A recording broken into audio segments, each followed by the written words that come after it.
Hello everyone, welcome to eLearnChat, where it's all about learning. My name is Rick Zanotti, and I am joined in studio by Harold Muliati, who is running the video production today. Leslie isn't here, but you definitely can go visit her website at www.learnappeal.org.uk. It's a great charity. They do good work, and it looks like they're starting to come back to life after being shut down for almost a year. So do take a look at that, and we've got two great guests today. Both very sharp people, and they're very good trainers, and they know what they're doing, which is nice. We've got Diane Elkins. She's the owner of Artisan E-Learning. And then we've also got Amy Morrisey, who is the president of the same company. So here we go.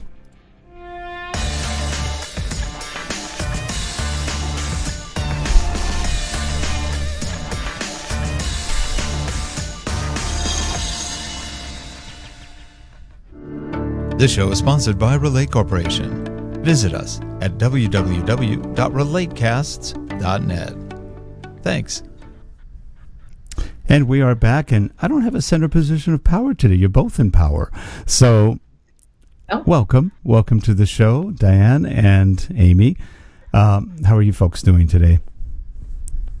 Doing well, enjoying some spring weather for a change. We're cold. Southern California, right? It's cold. It was 39 degrees last night. So go figure. Anyway. Yeah. Now today you folks wanted to talk a little bit about 508 compliance, accessibility, as well as the web standards for accessibility, which is pretty interesting. There's a lot of people who have accessibility needs, especially with a lot of the software out there, and I think it's a good thing. And I told you, I think pre-show, I was talking with Diane, and I told her I have a certain need for accessibility. Mostly, I invert things and I make them a little bit larger. I've got partial blindness, if you will. I've got night blindness, though it's not always that bad. And during the day, I can't see certain things that well. But it's amazing what you can get by on computers. I switched to a Mac about a year ago. Again, I had one about 6-7 years before that and went back to Windows because it's just a little bit more accessible. The zoom in and out just makes my life easy, especially with little teeny-weeny fonts people use in training and other places. So anyway, Diane, what's your involvement right now with accessibility? I've been watching some of your webinars, and you're doing a lot of work with accessibility. Are you seeing a demand right now? We actually are seeing an increased demand, and I think it's part of the larger conversation that the world and our industry in general are having around diversity and inclusion, because accessibility is part of that conversation. When we look at accessibility, the word accessibility, a lot of people think that's pigeonholed to someone who's in a wheelchair or someone who's completely blind. When really, I'm starting to switch my language away from accessibility and towards just the word access. Is we want people to have access to the messages that we're creating, and that access could be limited by any number of factors. It could be because they do have a visual impairment. It could be for any number of reasons. Maybe they're in a low bandwidth environment. Maybe they have to access their training at a library and they have a 30-minute limit. Well, that's going to change our design. So whether it's somebody who can't physically access the course or someone who has a technological barrier, they live in a rural community, we want everybody to have equal access to professional development opportunities. Yeah, that's a good point. You're right. It is about access. I think too, Rick, as you asked about, is there a demand for it? I think some of our job as e-learning providers is to help clients understand what that looks like. So Diane's point is well taken. Diversity and inclusion, very hot topic right now. Diversity, equity, and inclusion. You hear it expressed very different ways, and it's very common for us to hear people say, we need diversity in our courses. Mm-hmm. And what I always think about when they say that is that our learners want to recognize themselves in the course. Well, that opens us to 508. That opens us to accessibility. And so sometimes we're the ones helping them understand that this is an incredibly important part of their diversity programs. That diversity is not just about, race, gender, sexual orientation. It's also about that rural community. It's also about that community in Africa where people have more mobile phones than they do computers. Mm-hmm. And so some of it is our, even though we don't always get to decide because we're a custom provider, we can sort of shape that conversation with our clients and kind of nudge them along because, we really believe that everybody should have access to learning. Yeah, it's a really good point. I hadn't really thought about the accessibility part as being access, which to me makes a lot of sense when you said it. Because access comes in many different formats, many different ways. Usually I think traditionally people go 508, oh, right. They either can't hear, can't see, can't walk, can't do something else. But you're right. There's a lot of there's cultural factors. There's, like you said, bandwidth factors. It makes sense. It actually makes a lot of sense. And surprisingly enough, bandwidth is a huge, you mentioned Africa. We have actually one person that works with us in Africa. He's in Kenya, and he does a lot of writing and proofing and other things for us. And bandwidth is tough there. You're lucky they get 50K, period, just to get up and down. And it does, or 5K, not 50, I'm sorry, 50 would be a luxury. 5K, that's it. That's your total bandwidth. Not a lot works that well in 5K anymore. And I think we've all gotten spoiled by using big graphics and everything else, forgetting many times that not everybody can see it. Mm-hmm. And then the other thing I think we should consider is, you mentioned that you've got some sight issues, mm-hmm. but we all use accessible content at some point in our week. Yeah. I may watch a news article and watch the closed captions because I can't, I'm in a loud environment and I can't hear. Okay. My mother sets her telephone to blink and flash and say, Amy's calling, not because she really needs the accessibility, but because it makes her life easier. And so we would like to make all learners' lives easier. And it's a good advantage for everybody. And it's easy Diane, to say. An interesting. Oh, sorry. Go ahead. I was going to say, Diane, one of the things that you and I spoke about separately is how people see what they see. So it's curious if you might be interested in showing us a little bit about I don't want to give it away, the grocery store example. Yes. So one of the things that we need to consider is that when we look, if we switch back now to the disability question, and providing that type of access, we need to be careful about some misconceptions. What I hear regularly is, well, we don't have anybody who's blind in our company. Well, you don't know that. They don't have to self-identify. And at the same time, you're proof positive, Rick, that it's also a spectrum. That it's not black and white. You're blind or you're not. I have a friend who's visually impaired. She has the guide dog. She uses a screen reader. She has the cane with the red tip and all the trappings. She has enough vision that she beat me in air hockey one day.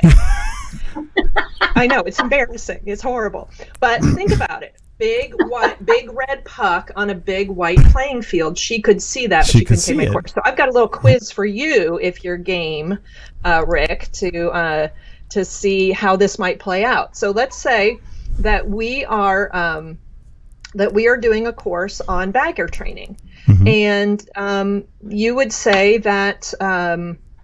A bagger wouldn't be visually impaired. I don't have to worry about it because we wouldn't have a bagger who couldn't see. They couldn't do that job. Well, here's what I'd like you to do. Let me start sharing my screen. Let's see. Can you see that? Yeah. So Rick, what would you say that is if you had to guess? Oh gosh. I can't really tell too well, partly because I have lights on me right now, so it makes it kind of glary. Big lights. Yeah. But if you had to guess. I don't know. And think grocery store environment. Yeah, it looks like vegetables. Okay. From where I am. And could you tell what that is? No, not from here. Not from where I'm at. Okay. Harold, do you have a I'm hint? seeing them a little more clearly because I'm not in a studio environment. I'm just in my home office. Yeah. And I have not seen these pictures before. And I would guess that is bananas. Okay. Yep. And what's this one? I would say that is the like bakery bread. Okay. So yes, this is bakery bread and this is bananas. And this is not some special visual disability simulator. Mm-hmm. This is just a blur filter in Snagit. And so if you were a bagger and this was your level of vision, you would be able to see well enough that those are bananas and that's bread, and don't put bananas on the bread. Right. Like, don't put them in the same bag. You would be able to function with a little bit of vocational rehabilitation support, probably. You could be a bagger with this level of vision. Mm-hmm. But would you be able to take this course? Oops, hang on, let me put it back. Would you be able to take this course that tells you how to be a good bagger? I'd say probably yes. It's the same level of blur, but you'd have no way of knowing what any of that says. And so that's why we need to be careful about just assuming nobody in this job would be visually impaired. Nobody could do this job if they're hearing impaired. They don't have to self-select. It's a spectrum, and sometimes it's temporary. So it's disability can be permanent versus temporary. So maybe, if somebody is, maybe somebody just had cataract surgery and they're out for a little bit. Well, isn't that the best time for them to go through all the required training while they're, able to work a little bit but not able to do their full job? That's a perfect time to get caught up on training. So we need to be careful about just about deciding for other people what they can and cannot do, because that's not my job to decide. It is not my job to decide what somebody can and can't accomplish in their life with the appropriate support. Yeah, that's a good point. But in what we do, in what we do when we're selling to clients, our clients do get to make that decision. Mm-hmm. Right? They do get to, when we say, would you like this? I don't even use the terminology anymore. I don't say, do you want it to be 508 WCAG compatible? Because many of our clients don't know what that means, because it's not about the requirement. It's about, trying to figure out the access. Right. But a way to get them there is to say, instead of the cataract surgery, or in addition to the cataract surgery idea, if your CEO got in a car accident next week and his or her right arm was in a sling and they wanted to take the annual safety training, would you want them to be able to? Well, if they can't use a mouse because their right arm's in a sling, but the left arm can use keystrokes, all of a sudden that accessible course becomes even more important to folks. So that temporary thought is, I think, a really smart one. Yeah, I think the only people who really require a 508 right now is probably the government. And even they even they don't always do. We had one client, it was a large county, and they were doing disaster worker training. And these are the people who, in a disaster, have to be able to guide, move, and hear and see well. So I argued the point. I said, you don't need to make this course 508 compliant, because the people you want in that role have to be fully functional. And they went, you're right. So we didn't have to make that one 508 compliant. Not that we couldn't. It just, I said, you really want to make it 508 compliant? And they go, no, you're right. Because in a disaster, like an earthquake, we're Southern California. In an earthquake, you really need somebody who has to be able to see in order to guide other people, at least in a county mentality. And so that's why in this case, 508 wasn't necessary. You could argue the point that wouldn't hurt to even have them go through it. And they did go through it, by the way. It's just that they didn't have the 508 compliance as a requirement in that course. So it was kind of an interesting, that was the only time we've ever said, do you really want to do that? Because again, if they put somebody in, going to Diane's comment that they don't have to self-identify, so they'll take the course, they go, great, I'm now a disaster worker, a disaster hits and they're stuck. They don't know what to do, or they're panicking because they can't see or they can't hear. And a lot of it is about being able to take auditory commands too. And when there's a lot of noise and there's things happening, earthquakes are noisy. You have to be able to get up and do something with it. So, Which is a great example of creating learning that would put them into a scenario whereby even if they don't self-select, we can test it. Oh, you can't hear me? No, you're both talking at the same time. We were talking at the same time. You go, Amy. I think it's another way to think about learning.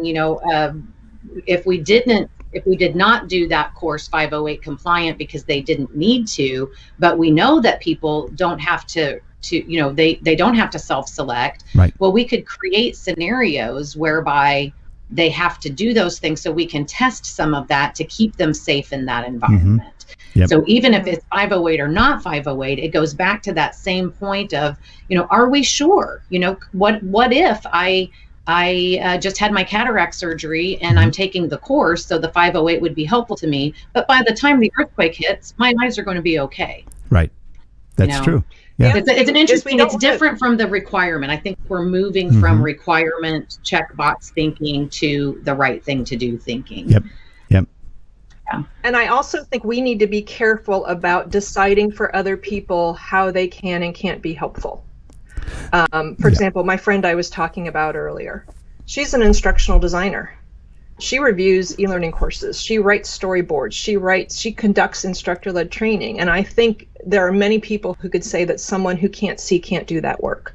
So is it okay to say that this person who cannot hear, who is deaf, cannot be helpful in an earthquake? Like, can we really say that? No. I don't know. No. Somebody should make that call, and usually it shouldn't live in the training department. The training department should not decide who can do what on the job. That's not for us to decide, because maybe having somebody who's hearing impaired is a gift, because you may have people who are hearing impaired affected by that disaster. That's true. That's why there's so much nuance to this topic. The other thing to consider is that there are ways to provide access that aren't Section 508 compliant or WCAG compliant. I can use, if I'm not required by the federal government or the state government or some kind of grant funding to be formally Section 508 or WCAG compliant, I can still have the access conversation and get there another route. Yeah. So let's say that I'm a private company, we have a new time and attendance system. I know that I have individuals who cannot see in my workforce. Does that mean I need to make my course fully compliant? Or does it mean instead, hey, I want to roll out a plan that provides equal access? And equal access doesn't necessarily have to mean identical access. Because you know what, if that employee can't see, they're going to operate differently with the software than you and I will. Mm-hmm. If I'm using my eyes and my mouse, I am going to operate the software in a different way than someone using a screen reader. Maybe it's better to train that person differently, focused and tailored to how they will interact with the software, and that's a better solution than just making the same course screen reader accessible. So access can be accomplished in many different ways.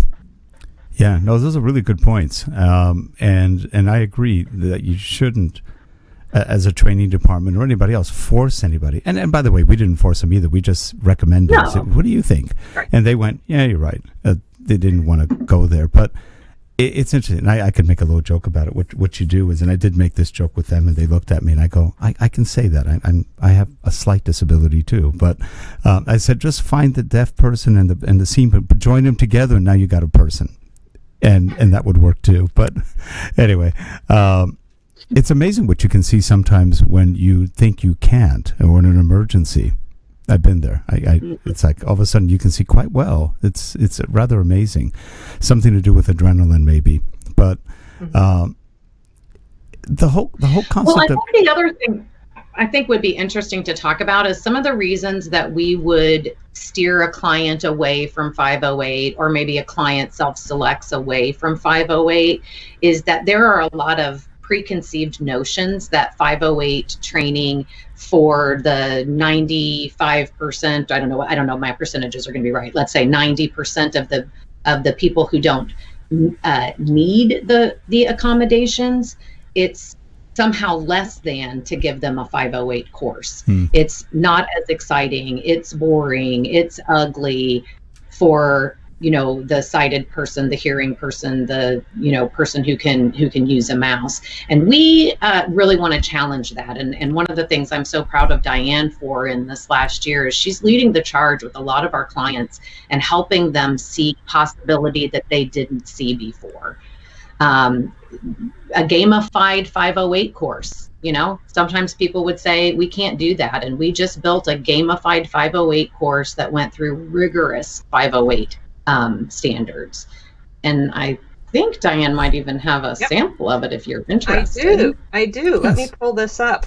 A little bit of background. This course is something we did for the American Chemical Society, and it was a course on preventing the spread of infectious respiratory illnesses, heavy emphasis on COVID, but not specifically. Let me just make sure I have the right screen shared here. So let me share my screen and the computer sound. Here we go. So we had a number of modules on things like hand washing, mask wearing, that sort of thing. And then we finished it up with a capstone scenario. So here is a day in the life. This is for the American Chemical Society. So you're a research scientist and you are heading back to in-person work. And so you have to go through and make these decisions. For which so of here these you're having to decide would it be important to wear a mask? Where do you need a mask? Where do you need to wear a mask based on your day? And so I can say, let's see, there, and there, and there, and submit. And if you get it right, you're zapping a virus. So we have 14 situations, 14 viruses there across the top. And as you go through those, you can earn these viruses. So I just did that with my mouse. You can do it completely with a keyboard. You can do it completely with a screen reader as well. Mm-hmm. And then we even did an advanced interaction here. This is a risk calculator specific to the COVID situation. So if you wanted to say, okay, Colorado is getting a bunch of snow this weekend, I want to go snowmobiling. Well, you can go through, and I can do this with my mouse and say, well, we're at medium severity here. Where I live, and there's going to be 6 of us, and we're going to be outdoors for half a day. And you can see how across the top the risk factor, the risk meter goes up and down. So I'm doing this with my mouse, but I can also, for example, use the tab key. And with the tab key, I can go through and I can operate this as well. So I can go through all of these and I'll say, no, I will not be staying 6 feet away from people the whole time. And I'm activating this now with my keyboard. And if I was using a screen reader, that would work as well. So again, there's such a huge impression out there in the world that to be 508 compliant, it has to be boring and ugly. And it's just not true. It's that people often focus on what they can't do. They go, oh, I can't do a drag and drop. Yeah, okay, so there's one tool that's not in your toolbox. Yeah, and it's absolutely true. There will be a few tools you have to take out of your toolbox. But an analogy I've heard that I think applies here is for whitewater rafters. So an experienced whitewater rafter knows not to look at the rocks. An inexperienced one will look at the rocks and you're drawn towards what you focus on. Mm-hmm. Experienced whitewater rafter focuses on where the water is flowing, and that's how you make it through to the other side. And that's what we need to do, is we need to not focus on what we can't do. We need to maximize what we can do. And that's the secret to creating interactive, engaging, accessible e-learning, because there's nothing accessible or inaccessible about a great story. There's nothing accessible, inaccessible about a relevant scenario. There's nothing accessible or inaccessible about a helpful practice question. You have to change the mechanics a little bit, but you don't have to skimp. You can really do something amazing for everybody. Yeah. But Diane, I would say there is something different about an instructional designer who is creative or not creative, who is innovative Absolutely. Or not innovative, is challenging or not challenging. And so, I really would say, let's look to the instructional designer as, the issue, not so much the course. Absolutely.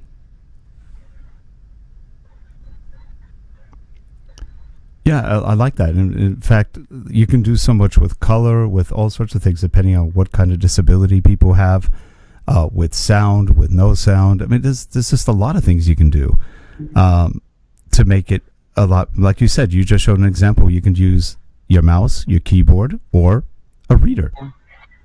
So, and I think some of that is about putting yourself in the learner's shoes. So going back to that conversation around, it's a diversity issue, it's an equity issue, it's an inclusion issue. Yeah. We all want to see ourselves in the course. And I think as instructional designers, we should be figuring out how folks who have to navigate the course differently, what is their experience like? Let me walk a mile in their shoes and sort of see what that feels like. I don't use a screen reader. I don't need a screen reader. And so when I consider what a screen reader could do to, impede my ability to learn, it doesn't affect me. But it affects somebody. Well, and I think we should think about, as instructional designers, well, what's that experience like, and how can I make their experience better? In the same way that I want to see some women in courses and you want to see some men in courses, or whatever the diversity issue of the moment is.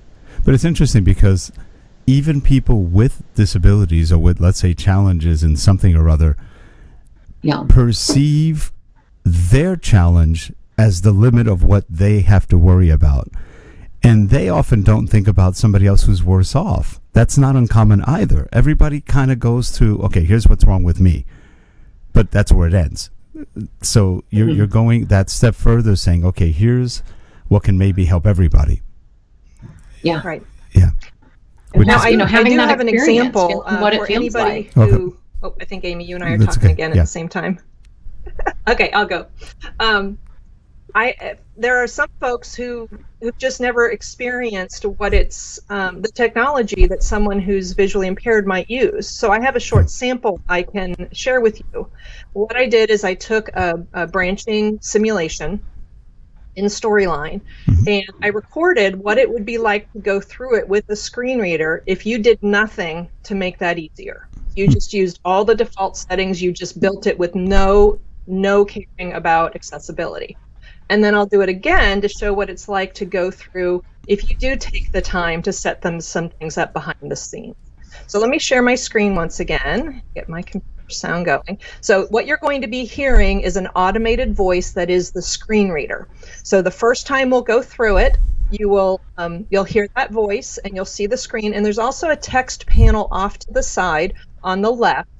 And it's going to be showing you in text what the screen reader is saying out loud, and it's just an easy way to follow along with what's happening. So first I'll go through with nothing done, just the default Storyline settings. Okay, let me start sharing. And I will play the video. Oval 1. Hang on, let me start at the beginning. Clickable graphic picture 1.png. Before we begin. Oval 1. Oval 2. Oval 3. Rectangle 2. Tell us your... So let me stop for just a second and explain what you're seeing. So up there at the top, you see those little keystrokes. That's just letting you know that every time I click the down arrow, it was showing a little bit more. So what it's doing is it's reading everything. It's reading ovals. It's reading rectangles. If I can't see, I have no idea what's going on. Let me keep going. First name, button rectangular hotspot 1. Name here, edit multi-line name. Okay, so now I press enter and I can type my name in. File menu button view, address and... So now I keep going and I've gone back up to the top of the screen in the search bar. Like I don't know how to get off this page. And the reason why is because that next button is called it's called rectangular hotspot 1. So I have no idea what it is. And it came in the middle of the slide. In the middle of the slide, that button came around. So I have no idea how to get off this page. So I might tab around and eventually I'll just guess, well, that's the only button here. So I'm guessing that's it. I'll press enter. Yep. Okay, that worked. Clickable group. Oval 2. Oval 1. Graphic Hazel. Hi Diane. I just got my bill and there is a $50 service. So there, now I'm getting to some content. So you can see how much junk I had to go through. It's very confusing. And at the end of this particular slide, let me see if I can show you. You get you get to hear both of those options, and then you have two buttons that are called select and select. See, they're down there at the bottom, select and select. What am I selecting? Which button goes to which one? So now let me play where it's been optimized for a screen reader.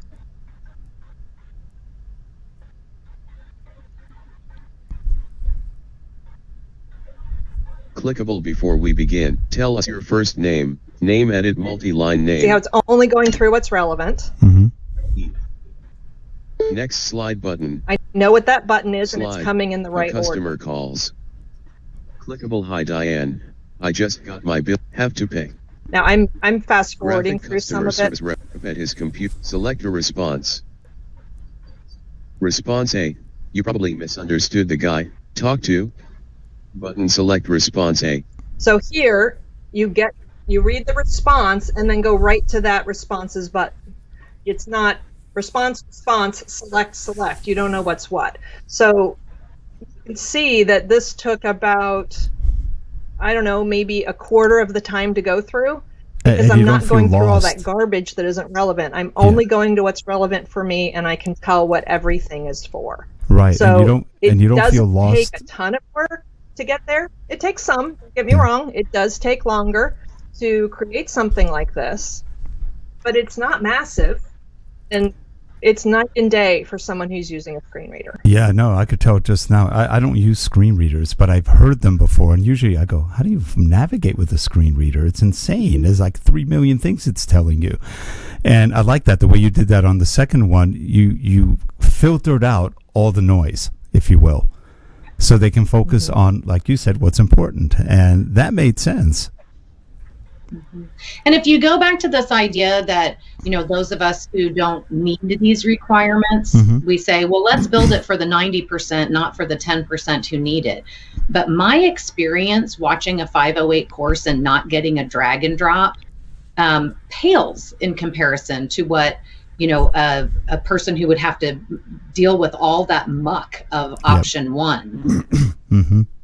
So if you just think about, in the land of kindness, in the land of wanting all learners to have access, in the land of caring about your learner being able to do something at the end of your course, what is that extra effort? How what's the return on investment? I think the return on investment is extraordinary for those learners who need it.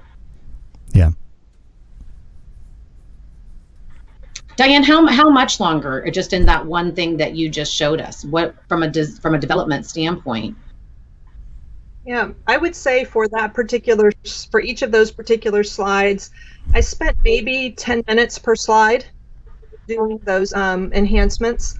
And some of it did include a few logic changes. There were a few logic changes where the way the slide was set up didn't quite work. And so it is a little bit quicker if you set it up from the beginning as opposed to retrofitting. But on many slides, it's 5 to 10 minutes per slide. And then if you're going through robust testing, that'll be additional effort. Yeah. Which again, isn't that much more. Yeah. As long as you've done the sound instructional design behind it, to be thinking about all of these, different ways of being. And if you have, an instructional designer who's not a developer, to be in conversation with that developer and say, how could I write this in such a way that it would be, expeditious in the development side of things. Yeah. Yeah, that's really good. So one of the things we need to remember is that if we don't make a conscious decision about accessibility, we have made a decision. It's like that great instructional design philosopher Neil Peart from Rush. If you choose not to decide, you still have made a choice. So if you're not having active conversations and making decisions, you are saying, I'm deciding who gets to get better at their job and who's not. And if we want everybody to have the opportunity to get better at their jobs, we need to have that decision, whether it's full 508 WCAG compliance or whether it's reasonable accommodation. Rick, you mentioned earlier that not everybody is required by the law to do this. And it is a gray area. So if you're federal Yes. government, state government, and a few other entities, it is a requirement. Yes. But you need to be careful that you're not just doing a check in the box where you pass some computer test and it's unusable. Mm-hmm. But for other organizations, private organizations, corporations, nonprofits, you may not be required formally by the law. But more and more case law is saying that if your building has to be accessible, Mm-hmm. your website has to be accessible. We're starting to see that in the retail. There have been then lawsuits around Winn-Dixie, Domino's Pizza, where Mm-hmm. I should be able to walk into your store in a wheelchair, or if I'm visually impaired and order that pizza, I should be able to go to your website. There's no law that says that, but case law is starting to shape that. So I see this issue becoming even more important, that the law hasn't been passed that says your courses need to be accessible outside of the government. Case law is going to say that you will anyway. Yeah. Yeah, makes sense. Fun stuff. It is fun stuff, and of course, most companies do, I think, tend to try to make things more accessible for people that work in them. It just depends on the company. Some companies are very much into helping all the employees, and others don't care that much. It just depends on the company. Great. So, and again, within but reason. I think some of it's about expanding the conversation for them. I think some of the companies that we might say don't care, maybe they just don't know.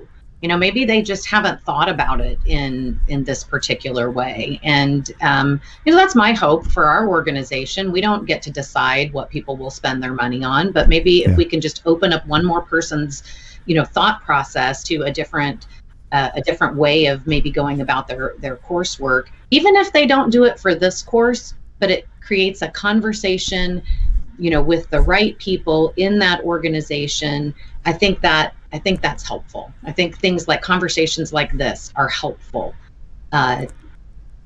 to kind of blast us into the future, because I imagine if we had the same conversation in 2030, it will be a wildly different conversation. Right. And we do have some clients when we have this conversation where they say, yes, I want to move in that direction, where maybe they don't have the time or the budget right now or the executive support, but they want to get there. Well, there are some things that anybody can do right away that have very, very low impact on your schedule and budget. One, color contrast. 8% of the U.S. male Caucasian population is colorblind to some degree. 8%. Do you have anybody out there? I don't care who you are. If you have more than, what's the math? 15 people taking your course, somebody in your audience is colorblind. Yeah. It does not take more time to pick contrast, not pick contrast. Do that. Everybody should do that. Making sure your fonts are big enough. I don't have a formal disability, but, I'm over 50. My eyes don't work the way they used to. Making sure your fonts are big enough for folks. Maybe, even if you don't go all the way to accessible technology, just make your fonts big enough. That's not a hard thing to do. And closed captioning has become very easy in many of the tools. Captivate, Storyline come with tools. You go to a company like 3Play Media where you upload your files. They give you the captions. You just plop them in. That is not a hard thing to do. So even if you're not ready to go all the way, those are 3 things you can do starting tomorrow to make your courses more accessible. Yep. Well, I read somewhere years ago, not that many, maybe 5-10 years ago, that 80% of the websites are unreadable. I believe it. There's no contrast. Light blue font on a white background, bad, really bad, or red text on brown back, bad. I mean, there's a lot of bad color coordination, and there's just tons of that. And most websites tend to either have very small fonts or unreadable, very light gray fonts, and you just go, That's where I have a contrast disease, so I know that one well. I have what's called retinitis pigmentosa, so that's a lack of colors and contrast in the eyes. That's why you get kind of partial night blindness, because you can't differentiate without enough light. Though I work around it pretty well, and I bump into things every so often, and people go, "Did you just bump into something?" Yeah, sorry, but And I don't let it get to me. But it's interesting because contrast is so important to so many things. And I see it everywhere, or I should say I don't see it everywhere, where you can actually read something well because the font usage is usually awful. The color usage is awful. And even people with good eyes are usually going, I can't read that well. It's just, and that's what we're seeing a lot of. I see it in e-learning all the time. Not everybody creates courses like you guys do, which is, I've always liked the stuff you guys do because you do think about it and you have nice looking courses. But I see a lot that you just go, oh, God, I can't even read that. Those captions are invisible.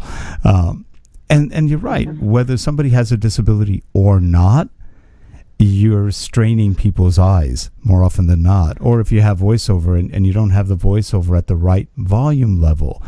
A lot of people go, well, I recorded my microphone correctly. Okay, and what was your input level?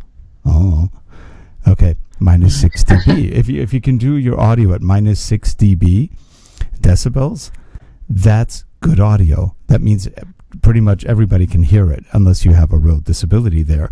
But that's audio that's loud. And for a lot of people, when you put on, for example, our courses, when you put them on, people go, wow, that was loud. No, your speakers are loud from hearing things that weren't correct. So then they lower the speakers. You don't need to blast it so that you can hear it. It should be easy to hear. I'm saying without disability, but these are all things that just aren't done often. A lot of people in media don't really know all the nuances of media, whether it's audio, video, and so everybody pays for it. It's not just those with some challenges; it's everybody's paying for it. And in eye strain, whether you have good eyes or not, your eyes won't be good by the time you're 50 or 60 if you've been squinting for the last 30 years. That's what we're looking at right now. We've got, and our monitors. Let's talk about that. Monitors are very bright. Do we know what that's doing to our retinas? No. Or our maculas? No. There have been some studies, and it isn't good. So these are things that, societally and even as a manufacturer, we're not looking at. Your 1,200 nit iPhone is really bright. And it's not always at 1,200, but it's probably at 600. For me, that's okay. I don't mind it. For someone else, they're going, oh, wow, that's bright. It's all relative. So thank God you can, lift and, raise and decrease your brightness levels. What's bright for someone is dark for another. It's just really interesting. I'm impressed that you're hitting it at a scientific level. I've always just been worried about crow's feet with the squinting. Yeah, no. I'm worried about wrinkles. You're worried about retinas. Yeah. Well, no, because it does affect, and I have a scientific background. But you start looking at the way we squint our eyes. Not only are we squinting the muscles all around the eye, you know how tiring that gets after a full day of squinting? A lot. Mm-hmm. That's why people, when they finish working, are like, oh, they start squinting. Your eyes are dry. Graphic artists, for example, they suffer from dry eye a lot. Why? Because when you're focusing, your eyes don't blink. And that's just normal human nature. We start focusing, we don't blink, and your eyes dry up. And if you wear contacts, good luck. Now you've got dry eyes and you could ulcerate your eye. These are all things that can affect, vision or, hearing. Again, if you're blasting ear pods or something else, that's going to cause some damage, like it or not. Anybody who likes rock music, after a while, you may pay for it because it can cause some damage. So, that just the way we listen to things, the way we look at things. How many e-learning courses have you guys seen or heard where you have to kind of lean in to hear it because the audio is so low? And it's not that they didn't realize it was low. They had no clue when they put it together.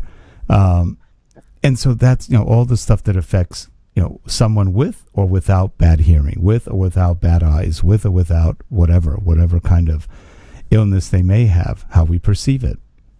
And I love what I think it was Diane who said that you have to walk a little bit in people's shoes and then you get a real feel for what they go through. And it's pretty interesting sometimes. Yeah. And again, if you notice, there's a lot of people with disabilities who don't let it get to them. You just continue life on. It is what it is.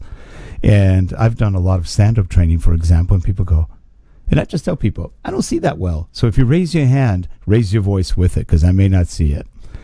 And that works. At least it works for me. And we talked about permanent versus temporary. I had that same problem years ago because in the morning I was in the hotel putting my shoes on, sat down on the bed to put my shoes on, sat on my glasses and broke them. Oh, yeah. So, for that day, I couldn't see well. And I had to tell my audience, raise your hand really high, because if you're in the back row and do one of these, there'd be no way to go. No. So I tell people, be rude, interrupt, I don't mind. Otherwise, I won't be able to see you, maybe. If the room's bright, maybe I'll see them. Maybe I won't. And then my wife, I call my wife my seeing eye wife. So when we're in dark areas, I tend to hold on. Okay, shoulder. Now, I have a problem. I'm tall, she's short. So she goes, what tree just hit you? What? So, there's that situational awareness. It's been a tough one. So I think she failed eye training, but that's okay. But that's the kind of thing you go through, and I make fun of it. I just have fun with it because otherwise it's like it's irritating.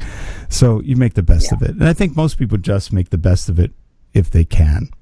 And there's always, and right now we're really in a good time to be alive because there's so many good things like you guys are doing that make people's life easier, and that's good. I mean, if you can make anybody's life easier, you've done something nice. Not a hard thing to do. I used to teach that in writing. You always do what's hard for you and easy for your reader. In learning, you should do what might be a little more difficult for you, but easier for your learner. Right. Because in an e-learning course, even though you get to laugh when you bump into the tree and, tease your wife or have people raise your hand, it's not funny when you're by yourself in your computer, on your computer, on some Thursday in November, just trying to learn how to do your job, and you can't because of, oval number 2 and hotspot rectangle number 5. Right. That's not funny anymore. No, or even when somebody says, click the X to exit the course. Where is the X?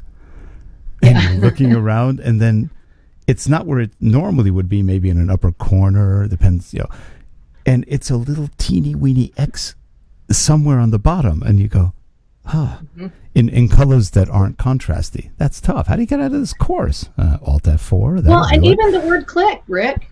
Click. We need to stop using the word click because not everybody clicks the X. Some people have to select the X. That's true. So it's really thinking about all the different ways that person can see themselves in the course. I mean, if we just go back to that fundamental baseline that we started with, can I see myself? Can I learn? Do I have the right and ability to learn in this course? And that's where I think it can be really exciting. Yeah. Well, that was good. That was a fun show. It gave me some new ideas. I really hadn't thought about the access part of it versus accessibility. It makes sense. Makes all the sense in the world. So, well, thank you guys for sharing. As always, you're both always welcome on the show, and we love having you on. You guys always provide good information and food for thought, which is good. And thanks for having us. If anybody wants to get a hold of you folks, what's the best way? Diane? Our website, www.artisanelearning.com. That's our best way. There it is. Okay, great. And feel free to connect on LinkedIn as well. Diane Elkins, Amy Morrisey. You can hear more about what we're doing. We also have a sister company, eLearning Uncovered, and I have a workshop coming up in a couple of weeks on how to make a storyline course accessible. So if you go to eLearningUncovered.com, you can find out about that. Yeah, they make good books too. I think we have a home SEO book somewhere. We got them in here somewhere. There's a lot of red books running around.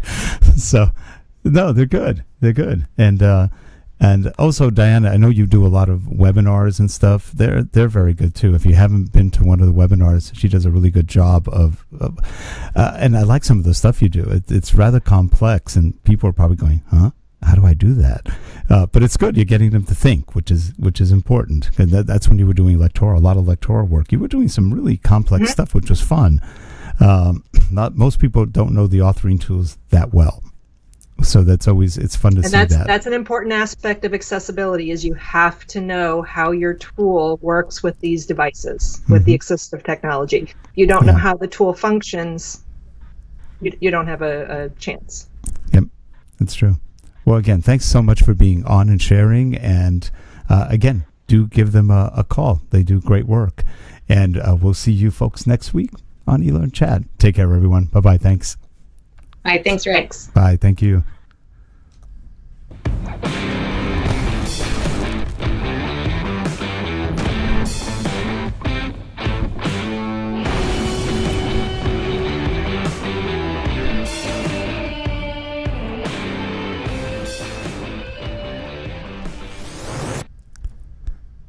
And we are